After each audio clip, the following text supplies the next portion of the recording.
tombe en confiance et se met à lancer des deux mains. Peut-être néglige un peu trop sa défensive dans ce temps-là. Mais quelle efficacité quand même. Et on voit Kelman qui ne boxe plus avec le même aplomb. Là. Non. Là, je pense qu'il a pris connaissance de la force de frappe de Jean-Pascal. Oui, en effet. Et même regarder sa danse, manque un petit peu de coordination par rapport au début du combat. Alors, l'objectif pour Kelman actuellement, c'est de réussir à terminer ce premier round. Comme tu le disais, Guy, il est plutôt trop sûr de lui dans sa danse. Ça fait penser à un gars qui était invité à danser pour la première fois avec une fille. C'est pas trop comment se tenir. Et que bu 6-7 consommations. C'est à peu près ça. Disons qu'en avant de lui, il y a comme, je pourrais dire, une bouteille de fort qui assomme. Ah oui, à peu près. Regardez, on peut voir l'assurance dans les yeux de Jean-Pascal. Il sait que le gars, il a plus confiance en lui. Du moment qu'il est touché, il fait mal. Prend son temps. C'est peut-être... c'est belle combinaison droite-gauche, encore une fois. Et là, Kelman n'a pas d'autre choix que de sortir du coin parce qu'il va se retrouver dans la même situation que tout à l'heure. On a pu voir un Jean-Pascal tente vraiment d'y aller seulement à la tête. Lance quelques coups au corps. Aurait pu, dans le cas présent, vu que Kelman était dans le coin, travailler au corps et monter à la tête. Mais c'est pas grave. Il commence. On va avoir le temps de le voir aller. Alors, domination complète de Jean-Pascal dans ce premier round de ce combat disputé le 10 septembre dernier au Casino de Montréal. On va revoir un peu ce qui a causé la chute de Kelman dans le premier round. Une série de crochets au corps de la gauche et un uppercut de droite, bien placé.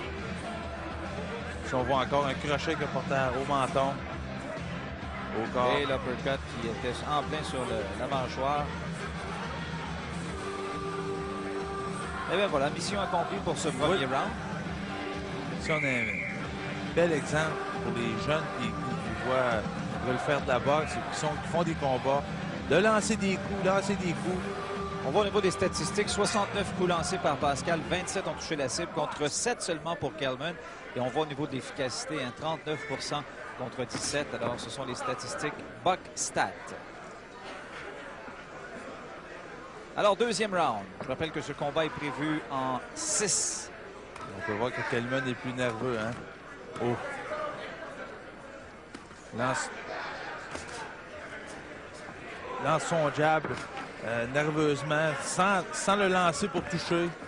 Oh! Encore une fois, là. Pascal, avec sa droite, atteint la cible, sa force. Kelman à se replier et on voit qu'il n'est plus du tout dans le coup comparativement aux premiers échanges du premier round. Et on peut voir l'expérience de Pascal, malgré sa jeune expérience chez les professionnels, ne se lance pas sur son adversaire, prend le temps, regarde ce qui se passe, jab, lance une droite. Là, ça fait mal. Oui. Et là, la réplique de la part de Kelman, mais on sent que le coup au corps appliqué par Pascal a fait très mal. Deux crochets au corps, gauche-droite.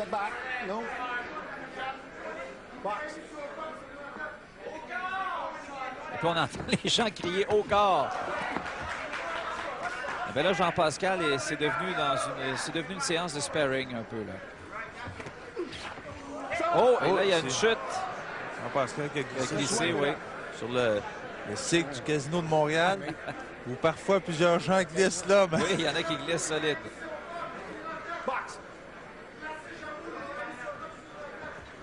Alors, c'est reparti. Là, c'est surprenant le coup de Kelman. Jean-Pascal s'est fait prendre un peu en déséquilibre. Oui. Hein? Mais c'est ce que je disais, faut pas prendre ces adversaires-là à la légère. Pas les sous-estimer. Surtout pas. On voit ici, hein, le fait que Kelman ait touché Jean-Pascal, on dirait que c'est... encore une fois! Deux fois, le Pascal n'a pas aimé celle-là. Donc, il faut se méfier. Être surtout très prudent. Et encore là, j'en parle par expérience. Là, Pascal vient de pousser son adversaire qui chute au tapis. Et tout de suite après, le contre-coup. Et Jerry Bolin avait pourtant demandé la pause. Et là, on va aller justement rencontrer Jean-Pascal. Alors, Bolin qui a dit, quand je dis stop, on arrête de frapper. La prochaine fois, je t'enlève des points. Ouais. Bolin, l'arbitre Bolin fait bien son travail. Et là, on sent un Jean-Pascal un peu frustré. Oui. Et là, vient de grimper l'intensité d'un cran. Et c'est là que Jean-Pascal va apprendre à travailler ses frustrations. Oh! Le Oh, Calman est ébranlé. Oui, toute une droite, tu donnes un uppercut. Encore une fois. Encore Oh! un uppercut. Et voilà, c'est fait.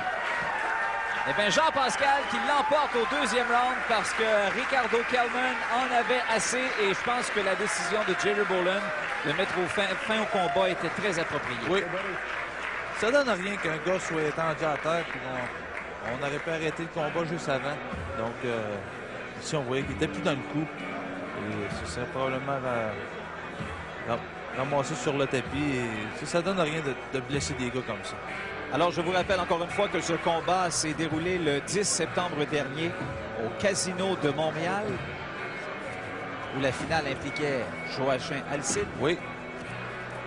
Ici, on peut voir que Kelman n'est pas trop déçu que le combat soit arrêté sans le dire « J'ai mon voyage ». On va jeter un coup d'œil sur les statistiques box stats. D'abord du côté de Jean-Pascal au niveau du pourcentage de jab atteint, 37 %. Au niveau des coups en puissance, 42 % pour un total de 39 %.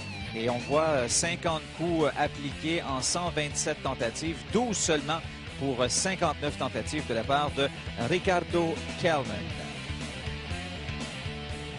Donc ici, on peut voir dans le coin de Jean-Pascal, Mike Moffat, un ancien boxeur qui a eu toute une carrière olympique, qui est son entraîneur, ainsi que Marc Ramsey. Alors, voyons comment tout cela s'est terminé. Alors, on voyait Kelman se retrouver dans le coin, essayer de s'en sortir, mais Jean-Pascal le ramenait dans les câbles et a complété le travail à force de marteler de coups son adversaire. Et Jerry Boland a dit, c'en est assez. Et ici, on a pu voir la diversité des coups, la droite crochet. On s'en va immédiatement à Christian Gauthier. Mesdames et messieurs, le gagnant de ce combat par KO technique à 2 minutes 50 secondes du deuxième round. Referee Jerry Boland stops his bout. The winner by TKO at 2 minutes and 50 seconds of the second round, Jean-Pascal.